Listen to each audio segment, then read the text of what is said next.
नमस्कार, मी विशाल परदेशी. कोरोना व्हायरसचा प्रादुर्भाव रोखण्यासाठी सरकारचे जोरदार प्रयत्न सुरू आहेत. नागरिकही त्यांच्या पातळीवर कोरोनाला रोखण्याकरता शक्य तितका उपाययोजना करतायत. सगळं काय जे काही करता येईल ते सगळं केलं जात आहे. सर्वांनाच कोरोनाचा मुकाबला करायचा आहे, पण त्यासाठी नेमकं काय करावं आणि काय करू नये याची माहिती प्रेक्षकांना मिळावी यासाठी आज आपण साथी सेहत संस्थेचे समन्वयक डॉक्टर अनंत फडके यांच्याशी चर्चा करणार आहोत. डॉक्टर फडके, आपलं या चर्चेमध्ये स्वागत. डॉक्टर फडके, मला प्रामुख्याने याच्यात सगळं विचारायचं आहे की एकतर प्रत्येकाच्या मनात या कोरोना संसर्गाबद्दलची एवढी मोठी भीती आहे की जो तो घाबरलेला आहे आणि त्यात सोशल मीडियावरच्या अफवांवरती देखील तो विश्वास ठेवताना दिसतोय आणि त्यातनं आणखीन घबराट आहे प्रत्येकाच्या मनात. पण तरी साधा खोकला जरी झाला तरी आपण रुग्णालयाकडे धाव घेताना दिसतोय. पहिले तर जेव्हा तुम्हाला सर्दी खोकला झालेला हे जेव्हा लक्षात येतं तर काय स्टेप्सने आपण पुढे जायला हवं? नाही, एक लक्षात घेतलं पाहिजे की खरंच ही साथ फार वेगाने पसरण्याची शक्यता आहे. पण सगळ्यांना माहिती आहे आता की त्याच्यामध्ये दगावणाऱ्याचं प्रमाण खूप कमी आहे.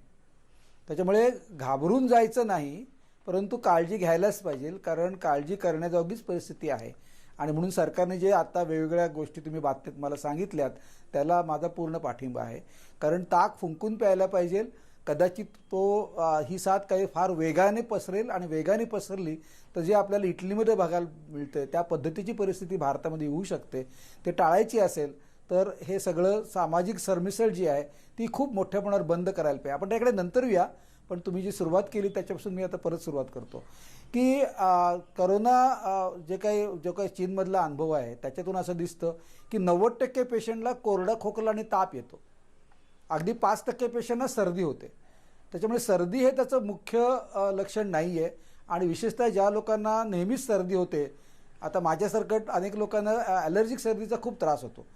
मधून हवा बदलली केलं की नाकाला फटाफट खूप शिंका येणं हे ॲलर्जिक सर्दीचं लक्षण आहे.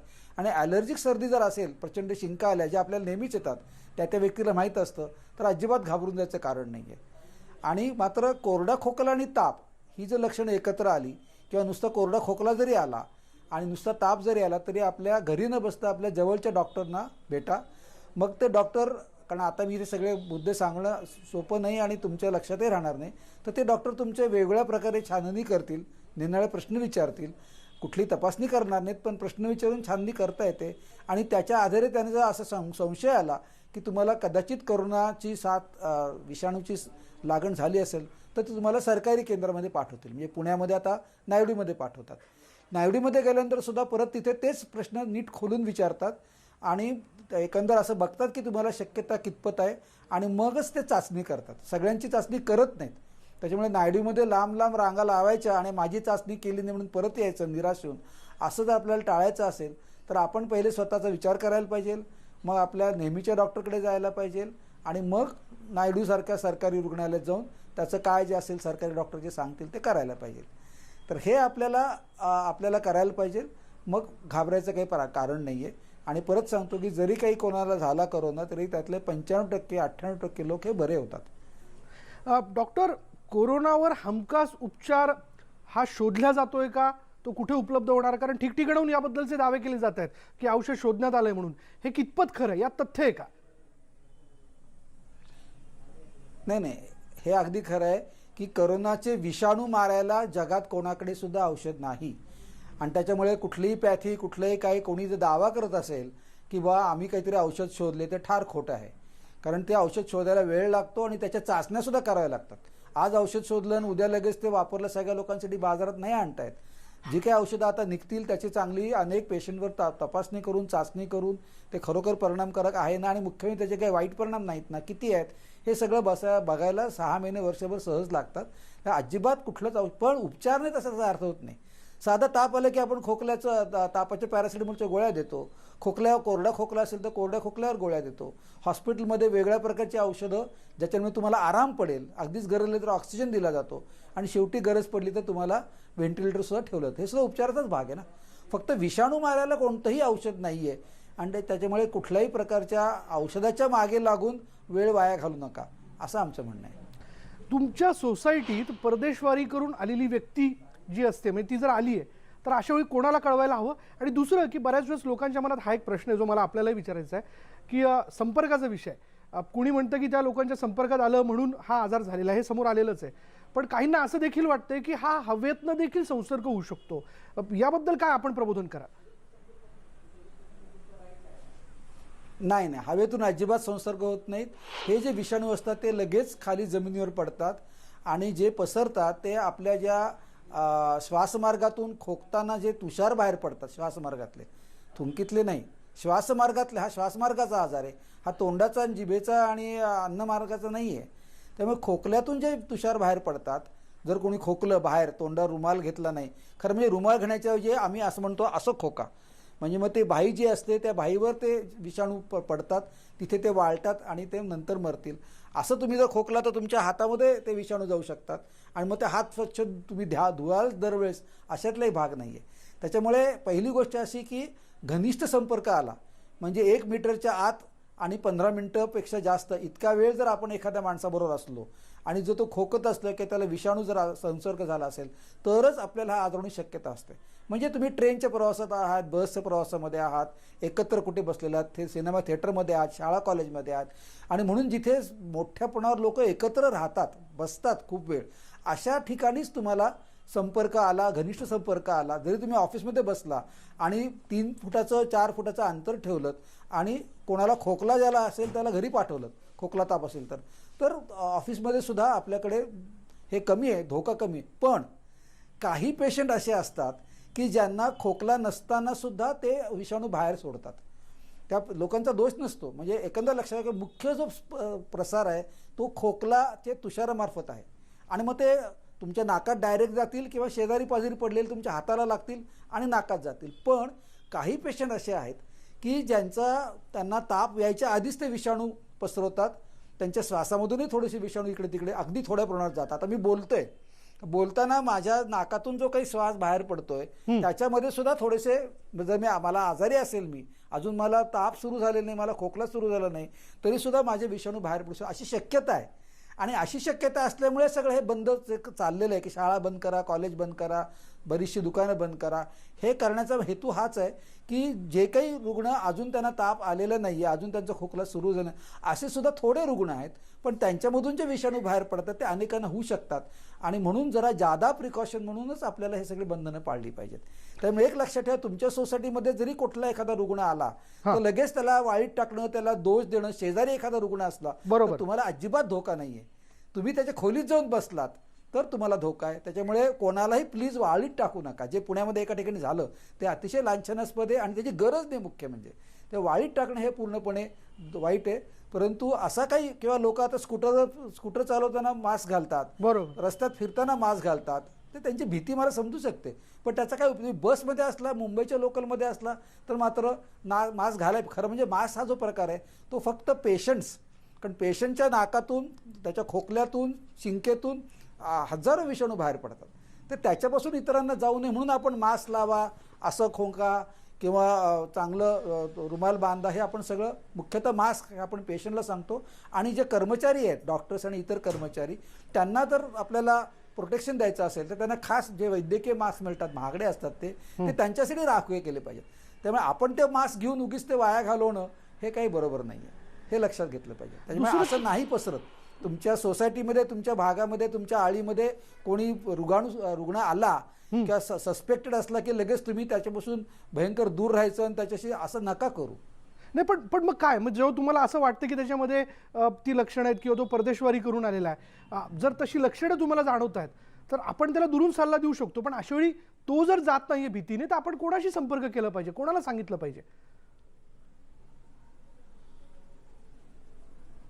नाही, एक तर काय माहिती का, आपल्याला हे कळतच नाही, ते त्या पेशंटलाच माहीत असतं. आणि आता काय झालंय भारतामध्ये की आता येणाऱ्या प्रत्येक पेशंटला ते विमानतळावरच काही प्रश्न विचारतात आणि त्या सगळ्यांचा त्यांनी डेटा ठेवलेला आहे आणि त्याच्यामुळे जिथे त्यांना शंका येईल तिथे ते लोकांना मागे लागलेले आहेत.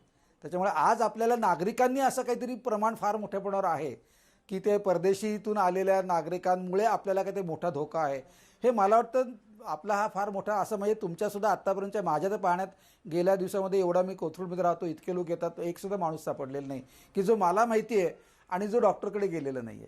असं नाही होते. मला काय वाटतंय की आपण सामान्य नागरिकांनी घ्यायची काळजी अशी की आता आपण ज्याला आपण पुढची टप्पा म्हणतो साथीचा, की ज्याला इंग्लिशमध्ये कम्युनिटी स्प्रेड असं म्हणतात, म्हणजे परस्पर एकमेकांमध्ये पसरणं, या स्टेजला आपण बहुधा आत शिरणार आहोत. येत्या काही दिवसामध्ये अशी भीती वाटते की येत्या काही दिवसामध्ये ज्याचा ट्रॅव्हलशी काही संबंध नाही असं सामान्य नागरिकांमध्ये हा पसरायला लागेल आणि तो धोका जास्त अवघड आहे, तो झेलणं जास्त अवघड आहे. त्याच्यावर मुख्य फोकस केलं पाहिजे. आपण परदेशातून येणाऱ्या लोकांवर फोकस करणं हे सरकार काम करतं आहे. त्यात मला वाटतं की आता आपल्याला ते करण्याची काही फारशी गरज नाही. मुख्य म्हणजे आपण स्वतःला शक्यतो गरज नसताना घराच्या बाहेर पडू नका, म्हणजे ग्रुपमध्ये जाऊ नका. सकाळी फिरायला जायला काहीच हरकत नाही, किंवा आपण जाऊन बाजारात काही घेतलं, गरज पडली तर जाऊन पटकन घरी यावं.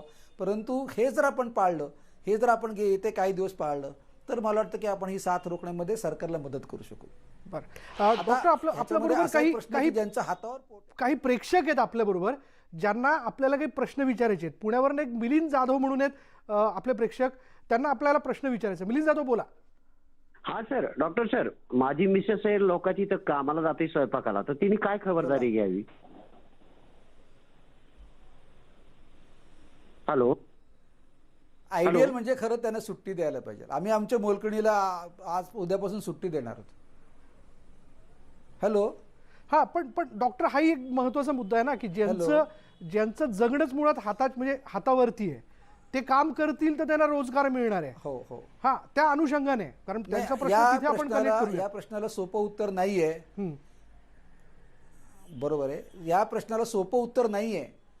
म्हणजे चीन, साऊथ कोरिया, सिंगापूर या देशांनी, तायवान या देशांनी जो काही या साथीवर थोडंसं नियंत्रण मिळवलेलं आहे, तिथला समाज आणि आपला समाज खूप वेगळा आहे.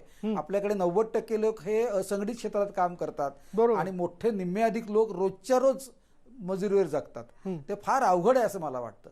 त्याच्यामुळे खरं सर्व मालक लोकांनी असा विचार करायला पाहिजे की आपण आपल्या स्टाफला एक आठवडाभर सुट्टी द्यावी, पेड लिव्ह द्यावी, तरच खरं म्हणजे आपल्याला काहीतरी साथ. आपण सणावारीच्या काळामध्ये, दिवाळीमध्ये नाही का सुट्टी देत, तर करायला पाहिजे, कारण त्याच्यातून आपलाच देश समाजामधला आजार पसरायचं बंद होईल. आम्ही आमच्या मोलकणीला उद्यापासून सुट्टी देणार आहोत. डॉक्टर, परदेशवारी करून आलेल्या व्यक्तीला जावं लागलंच तर हे आपण जी काळजी घेतो, तर डॉक्टर, परदेशवारी करून आलेल्या व्यक्तीनं तपासणीसाठी कुठे जायला हवं? नाही, तुमच्या पहिल्या प्रश्नाचं मी उत्तर देतो. जे कोणी आपल्या घरामधून बाहेरून येईल, पहिली गोष्ट म्हणजे त्याला म्हणायचं, प्लीज बेसिनवर जाऊन स्वच्छ 20 सेकंद हात धुवा. ते कसे धुवायचे तुम्ही टीव्हीवर बघितलं असेल. 20 सेकंद हात धुण्याचा अर्थ असा नाही की 20 सेकंद नळ चालू ठेवणं. आपल्याकडे पाणी एवढं नाही आहे, पुण्यात आहे पण इतर ठिकाणी नाही आहे. 20 सेकंद म्हणजे साबणाचा फेस चांगला 20 सेकंद पूर्ण आपल्या हातावर, कारण त्यातला साबणाचा जो फेस आहे, साबण आहे त्यातलं केमिकल, त्याने ते विषाणू मरतात, पाण्याने नाही. तर पाण्याचा मुद्दा नाहीये, साबणाचा फेस करून सगळं पूर्णपणे सगळ्या बाजूने 20 सेकंद आपला हात धुवायचा आणि मगच आपण घरातला माणूस असो, मोलकरणी असो, कोणी स्वयंपाकवाली बाई असो, त्यांनी पहिली गोष्ट करायला पाहिजे. आणि दुसरं म्हणजे आपल्याला कुठलीही, आपण जे पेशंट आपल्या घरामध्ये असेल त्याची फार वेगळी काळजी घ्यावी. त्याच्याबद्दल मी आता बोलत नाही. आता मी असं बोलतो की कोणाला काही त्रास नाहीये, नॉर्मल आपलं सगळं. आपल्या घरी कोणी मित्र आला तरी त्या मित्राला म्हणायचं की बाबा जा पहिल्यांदा स्वच्छ साबणाने हात धुवून घे, असं आपल्याला पथ्य पाळायला पाहिजे. डॉक्टर, एक प्रेक्षक आहेत आपल्याबरोबर जे कोरोनाचे संशयित होते पण आता त्यातनं ते बाहेर पडलेले आहेत, त्यांना जरा बोलायचं. एक प्रेक्षक आपल्याबरोबर. हा, बोला, आपला प्रश्न विचारा डॉक्टरांना. डॉक्टर, माझा प्रश्न असा आहे, जेव्हा आपण परदेशातून भारतात येतो तेव्हा वातावरण बदलामुळे बऱ्याच वेळा ताप येतो किंवा सर्दी असते, कफ असतो, ज्याच्यामुळे आपण जवळच्या क्लिनिकमध्ये गेलो तर आजकाल संशयाच्या सुईने बघितलं जातं, डॉक्टर अटेंड करत नाहीत किंवा 108च्या अँब्युलन्सला फोन लावला तर तिकडूनही अटेंड केलं जात नाही. तर अशा वेळेस म्हणजे एक भीती पण आहे की मी नायडूला गेलो आणि तिथे जर मला ऍडमिट करून घेतलं आणि मी पॉझिटिव्ह झालो तर अशा वेळेस कुठल्या संस्था आहेत का जिथं आमच्यासारखी लोक जाऊन स्वतःचे टेस्ट करून घेतील? नाही, मला काय वाटतं की आपलं कर्तव्य आहे, अजिबात तुम्ही कोणी सुद्धा गिल्ट बाळगू नये. कोणी परदेशातून आलेल्या माणसाला जर काही विषाणू लागण झाली त्याचा काहीच दोष नसतो. परंतु हे जर एकदा मान्य केलं आणि कोणीही त्यांच्याशी असं वाईट टाकल्यासारखं वागू नये. पण मी असं सगळ्यांना सांगेन की ज्याला कोणाला संशय येईल, म्हणजे डॉक्टरला येईल किंवा स्वतःला येईल तुम्हाला, तुम्ही सरकारी यंत्रणेमध्ये जायलाच पाहिजे आणि सरकारी यंत्रणेमध्ये ते टेस्ट करतील आणि टेस्टमध्ये आपण जर पॉझिटिव्ह सापडलं तर 100% तिथले जे विलगीकरणाचे जे त्यांनी जे व्यवस्था केलेली आहे त्याला आपल्याला सामोरं जायलाच पाहिजे. ते आपल्या हिताचं आहे, समाजाच्या हिताचं आहे.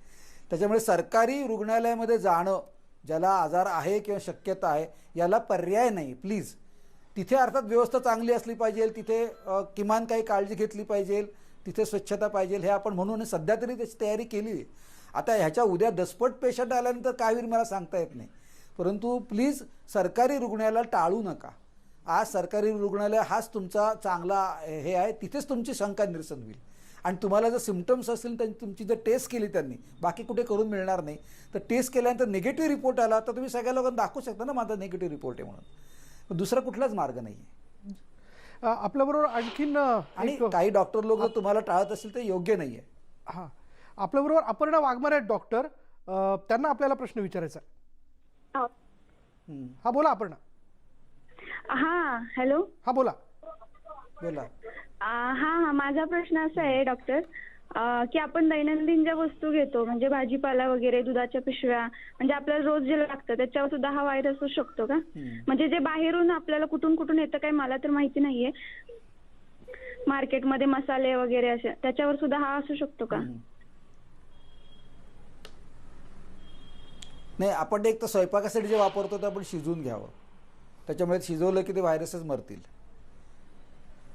आणि त्याच्यामुळे त्याची काळजी करू नका. आता समजा तुमच्याकडे तुम्ही दुधाची पिशवी आणली तर मी असू शकतं त्याच्यामध्ये बाहेर, पण घाबरायचं नाही. ती दुधाची पिशवी बाहेरून धुवायची आणि दूध काढून घ्यायचं आणि त्या पिशवी साबणाने स्वच्छ धुवून टाकायची 20 सेकंद.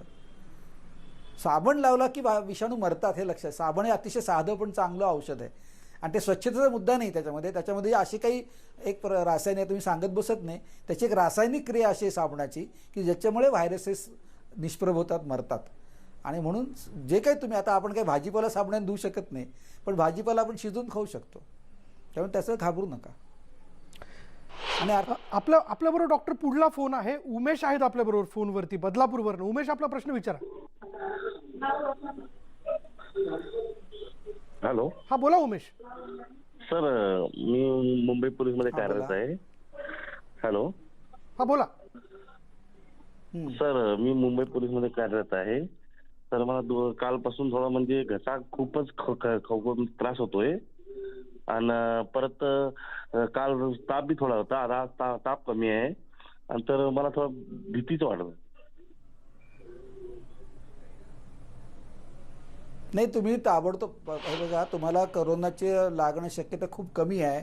पण तरी तुम्ही हे 2 त्रास जे झालेले आहेत ते सांगून तुम्ही सरकारी जी केंद्र सरकारने जाहीर केलेली आहेत त्या केंद्रामध्ये जाऊन तुमचं सगळे जे काय आहे ते सगळं, आता मी इथे तुम्हाला टी व्हीवर नाही सांगू शकत, तुमचं नीट छाननी करतील, तुमचा सगळा जुना इतिहास बघतील आणि मग तुम्हाला ते ठरवतील तुमच्या टेस्ट करायची की नाही.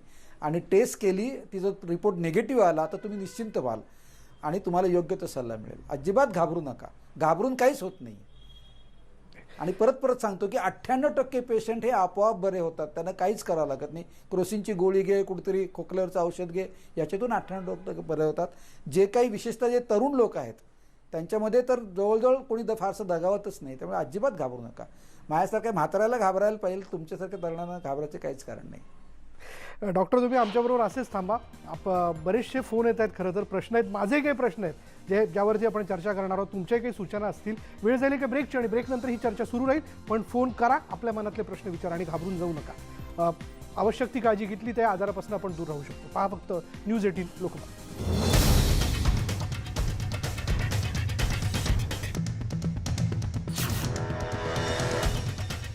आणि आपण चर्चा करतोय डॉक्टर फडकेंशी. साथी सहित संस्थेचे समन्वयक. साथीच्या आजारांना घेऊन त्यांचा विशेष अभ्यास आहे आणि त्यासाठी आपण काय करायला हवं या विषयाला घेऊन ते नेहमीच मार्गदर्शन करत असतात.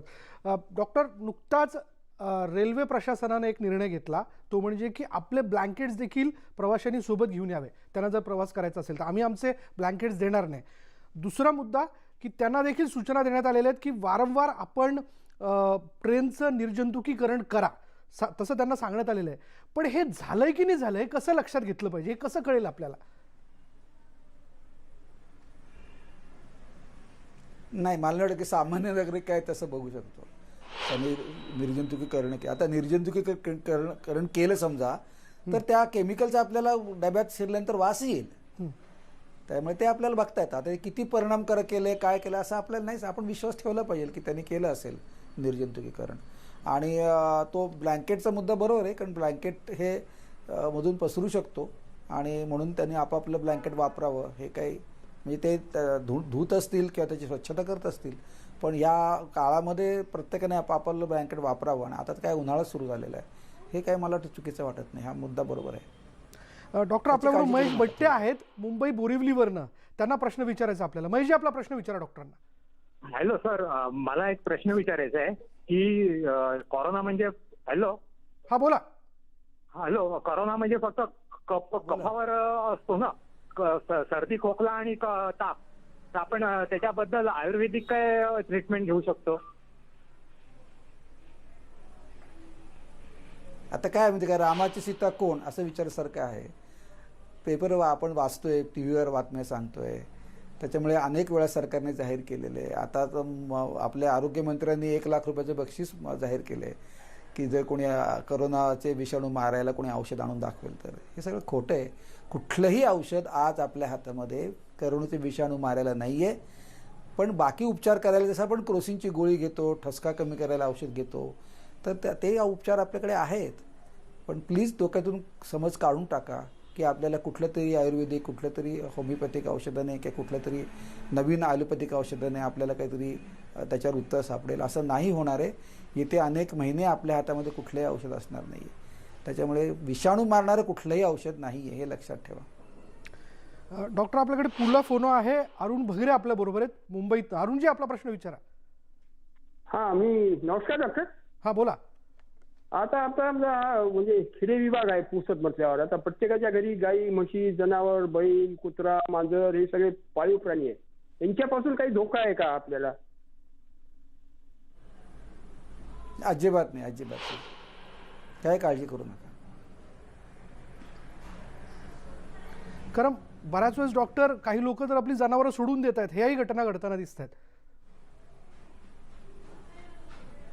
नाही नाही, फार चुकीचं आहे. अजिबात जनावर सोडायची काही गरज नाही. दुसरं म्हणजे कुठल्याही प्रकारच्या मांसाहाराने हा आजार वाढत नाही. त्याच्यामुळे काय मध्ये मी जे ऐकलं की लाखो पिल्लं गाडली, लाखो अंडी वाया घालवली, हे सगळं चुकीचं आहे.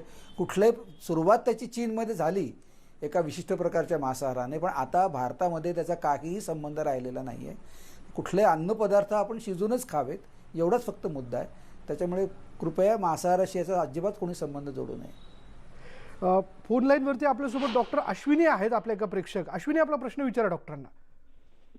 नमस्कार डॉक्टर, मी अश्विनी सन्यासी बोलते. माझा प्रश्न असा आहे, जर सर्दी आणि खोकला जर आपल्याला असेल तर तो कोरोना समजायचा का? हे मगाशीच मी याचं उत्तर दिलेलं आहे की आपल्याला सर्दीपासून सुरुवात झाली असेल आणि आपल्याला अनेकांना माहीत असतं की आपल्याला कुठल्या प्रकारची सर्दी, आपल्याला जी नेहमीची सर्दी अनेकांना होते.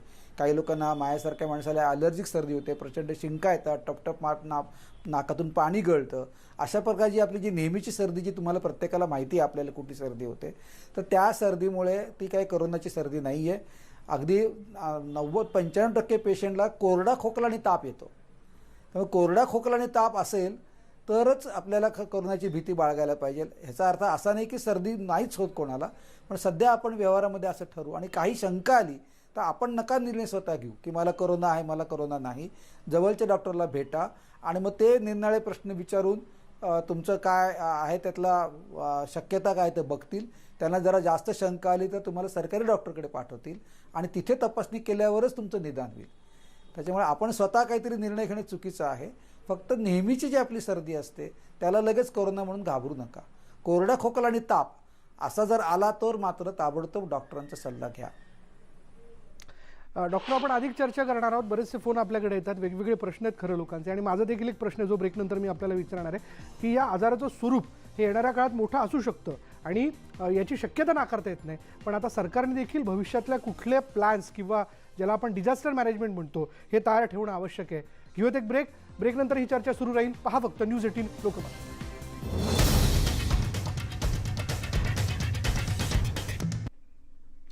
आणि आपण पुन्हा एकदा ब्रेकनंतर चर्चा करणार आहोत कोरोना आणि त्या संबंधातील उपाय आणि भविष्यात आपण काय लक्षात घेतलं पाहिजे या वेगवेगळ्या मुद्द्यांना घेऊन डॉक्टर फडके आपल्याबरोबर आहेत. नांदेडवरनं आनंद आपल्यासोबत आहेत. डॉक्टर, त्यांना आपल्याला प्रश्न विचारायचा. आनंदजी, आपला प्रश्न विचारा.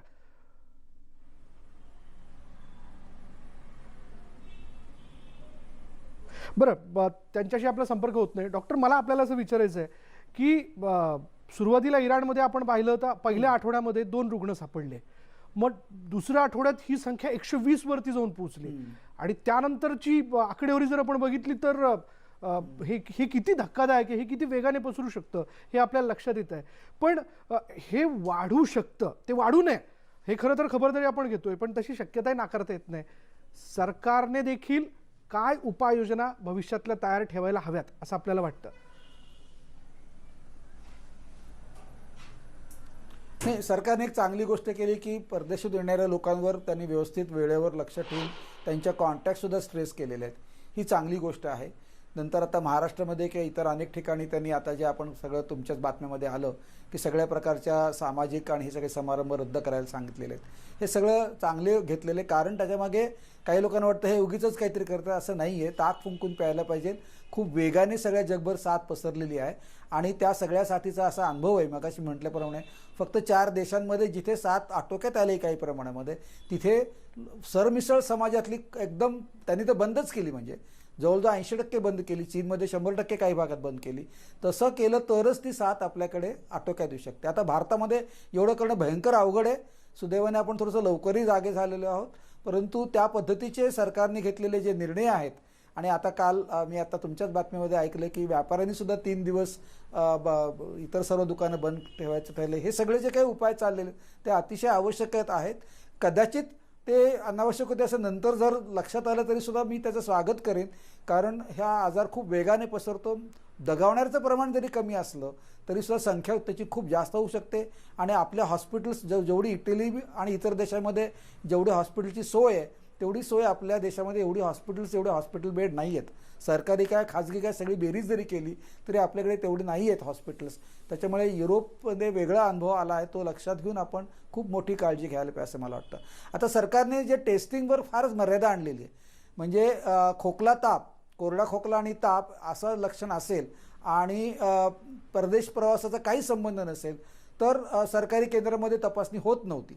तर आता मात्र मला वाटतं हे धोरण बदलायला पाहिजे, कारण खोकला ताप घेऊन येणारे जे पेशंट असतील किंवा ज्यांना न्यूमोनियासारखा आजार खाजगी हॉस्पिटलमध्ये झालेला आहे, तिथल्या डॉक्टरांना शंका आली की हा कदाचित न्यूमोनियासारखा असेल, कोविड न्यूमोनिया असेल, म्हणजे करोना असेल, तर अशा केसेस जर रिफर झाल्या तर त्यांची तपासणीसुद्धा करायला पाहिजे. कारण तपासणी जर कमी केली तर होईल असं की रोग आहे पण आपल्याला लक्षातच आला नाही आणि मग तो रोग काय आपण नाही म्हटल्यानंतर तो थांबत नाही ना, तो उफाळून येतो आणि मग ते अंगावर पडायला लागतील सगळे रुग्ण. हे थांबायचं असेल तर सरकारने ह्यापुढे आपलं धोरण बदलायला पाहिजे की टेस्टिंग हे जास्त जोरदार करायला पाहिजे. त्याचे असलेले किट्स कमी पडत असतील तर ते मोठ्या प्रमाणावर त्याची काहीतरी सोय करायला पाहिजे, पण टेस्टिंगचं प्रमाण निश्चितच आपल्याकडे वाढवायला पाहिजे. तरच मला वाटतं, आणि मुख्य म्हणजे सरकारने अधिक मोठ्या प्रमाणावर माहिती लोकांपर्यंत पोहोचवली पाहिजे. कारण आता त्यांनी जो ॲक्ट जाहीर केलेला आहे त्या ॲक्टनुसार सरकारी अधिकाऱ्यांच्या परवानगीशिवाय कुठल्या पद्धतीची माहिती कोरोनाबद्दल पसरवणं हा गुन्हा ठरलेला आहे. म्हणजे आता आपण जे मुलाखत घेतो हा सुद्धा गुन्हा ठरतो एका अर्थाने. तर असं करून काहीच होणार नाही. मग वेगळ्या प्रकारची बंधनं घातली पाहिजेत की जे काही तुम्ही सांगाल, आणि मी जे सांगतो ते माझं स्वतःचं मनाचं काहीच सांगत नाही. हे सगळं जगातल्या ज्या मान्यवर संस्था आहेत, वैज्ञानिक संस्था, त्यांनी जे सांगितलं इंग्लिशमध्ये तेच मी मराठीमध्ये सांगतोय की सरकारी अधिकाऱ्यांकडून जे आलेलं आहे, Indian council of medical research सारख्या संस्थेकडून आलं तेच मी सांगतोय.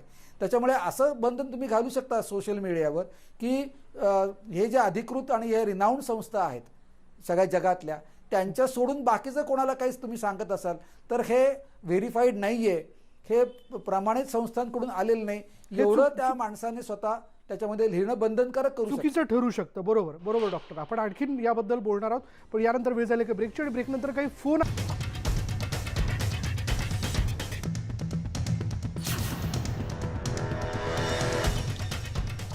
कोरोना शंकांचं समाधान या विषयाला घेऊन आपण चर्चा करतोय. नवी मुंबईतनं एक फोन आपल्याबरोबर आहेत, प्रेक्षकांनी फोन केलेला आहे. पद्माकर स्वामी आपल्यासोबत आहेत. पद्माकर, आपला प्रश्न विचारा.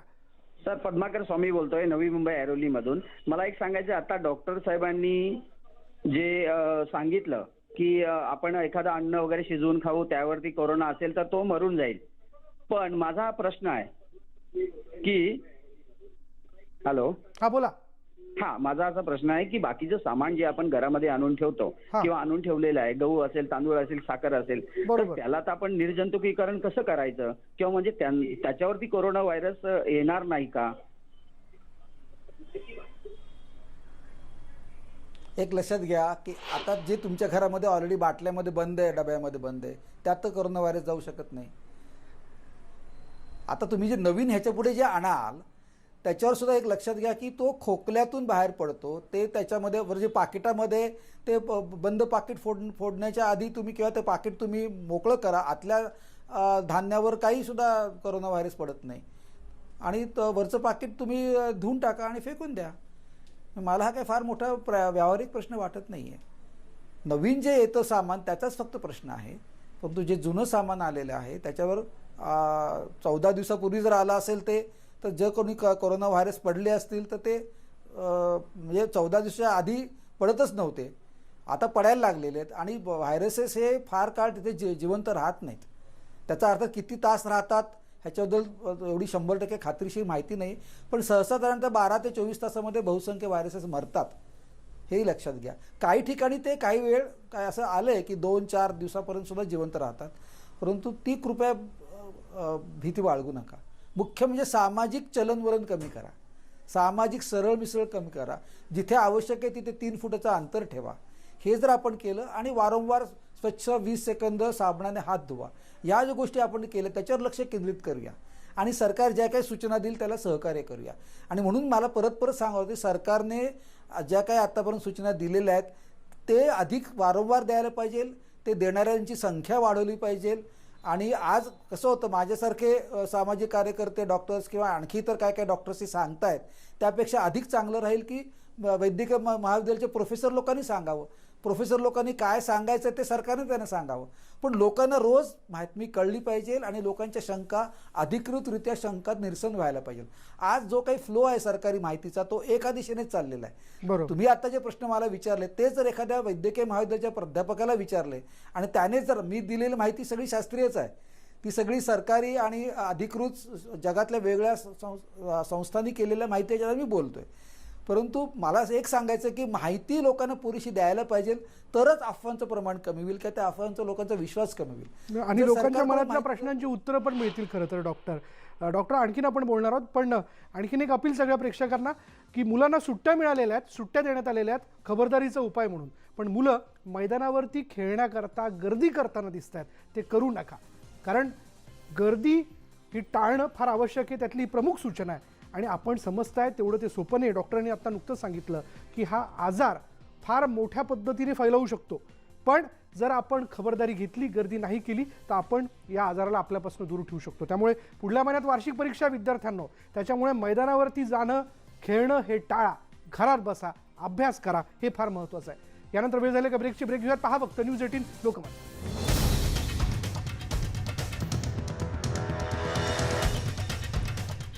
कोरोना शंकांचं समाधान या विषयाला घेऊन आज आपण चर्चा करतोय. ब्रेकनंतर थेट मी पुन्हा एकदा डॉक्टरकडे जातोय. डॉक्टर, आपल्याकडे वेळ थोडा कमी आहे, पण 2 मुद्दे. 20 रुपयांच्या मास्कनं संरक्षण होईल का, आणि मास्क किती वापरायचा, आणि तो डस्टबिनमध्ये टाकायचा का, आणि जाता जाता आपण काय अपील करा?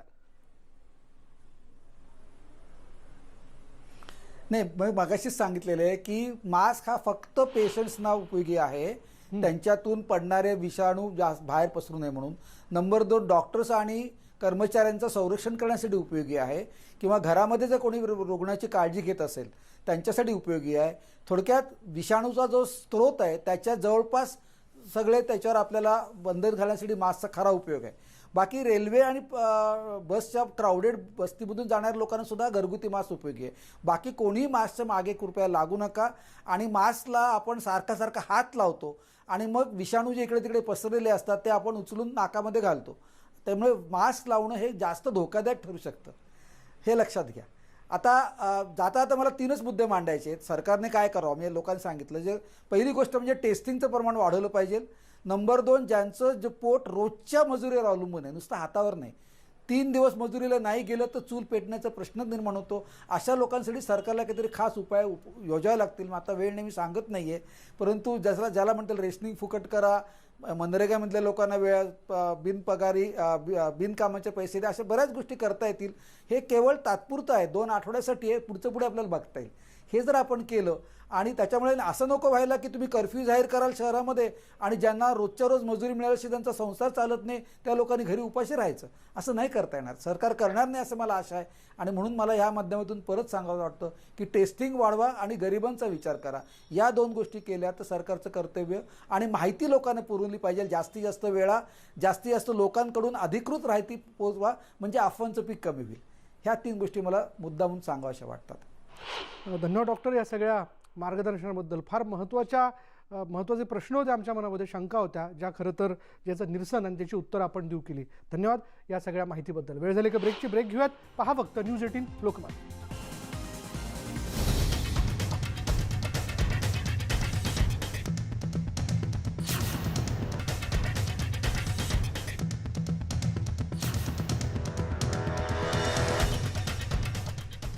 ब्रेकिंदर बघूया, कोरोनामुळे भीती वाढू नये यासाठी सरकारकडून मोठी जनजागृती सुरू आहे. आता या जनजागृतीमध्ये मुलंही सहभागी झालेत. पुण्यातल्या मुलांनी कोरोनाचा मुकाबला कसा करायचा या विषयावर तयार केलेलं गीत सध्या चर्चेचा विषय बनलाय.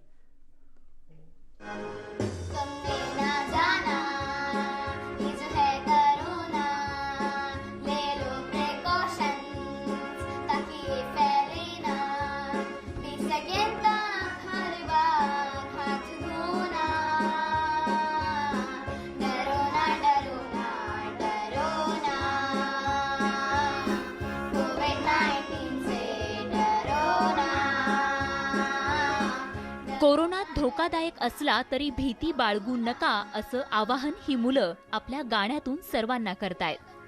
कोरोनाला दूर ठेवण्यासाठी काय करायला हवं हे देखील त्यांनी संगीतबद्ध केलेल्या या सुश्राव्य गाण्यातून सांगितलंय. जो तुमको बुखार हो तो मास्क पहन लो, खुद को लोगों से अलग रखो, जो हो जाए सर्दी तो लोगों से दूरी और मास्क पहनना ना भूलना, डरो ना डरो ना डरो ना, कोविड-19 से डरो ना. कोरोनाच्या भीतीनं अनेकांनी चिकन खाणं सोडलंय. त्यामुळे नेमकं काय करायचं हेही या गाण्यातून सांगण्यात आलंय. चिकन खाना नहीं है बुरा, बस अच्छी तरह से पका के लेना,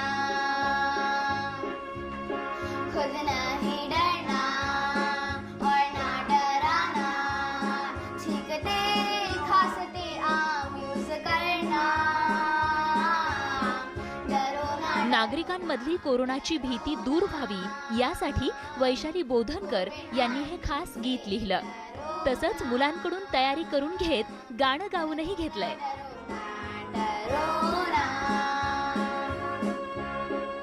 ह्या मुलांच्या बरोबर ह्या मुलांनी अजून त्यांच्या मित्रांना सांगितलं आणि गाण्याच्या रूपात मुलांना खूप चांगलं लक्षात राहतं. तर आता मुलं पण 20 सेकंद तर खरं बार हात धुणं म्हणजे ते गाण्याच्या रूपात आणि ते ॲक्शन पण करतील. त्याच्यामुळे म्हणजे ते अप्लाय पण करतील त्यांच्या डेली लाईफमध्ये. तर म्हणून मला असं वाटतं की इट विल डेफिनेटली वर्कआउट. आणि पोरं मुळात हॅप्पी आहेत आणि त्यांना पण वाटतंय की नॉट ओन्ली मी, मुलांना पण वाटतंय की आपण पण काहीतरी कॉन्ट्रीब्यूट केलेलं आहे, आपण पण जनजागृतीसाठी काहीतरी करतोय. तर दे आर व्हेरी हॅपी. प्रबोधनपर या गाण्यासाठी 10 मुलांच्या चमूनं मेहनत घेतली. अगदी मुलांनीच संगीतही दिलं आणि गायनही करून लवकरात लवकर हे गाणं तयार केलंय. ही मुलं त्यांच्या YouTube चॅनलवर वेगवेगळ्या विषयांवरील गाणी अपलोड करत असतात. आमचं चॅनल आहे तेजस्विनी म्युझिक. तर आम्ही बरेच काही गाणी टाकत असतो. सगळ्यात आम्ही सुरू केलं रिपब्लिक डे सॉंग्सनी सुरू केलं आमचं चॅनल. आणि मग या गाण्यावर आम्ही एंड केलो. आता आम्ही बरेच गाणी टाकणार आहे. बच्चे खुश होते तुम्हारे परफॉर्मेंस से? हाँ, दोस्त खुश होंगे ऐसा लगता है.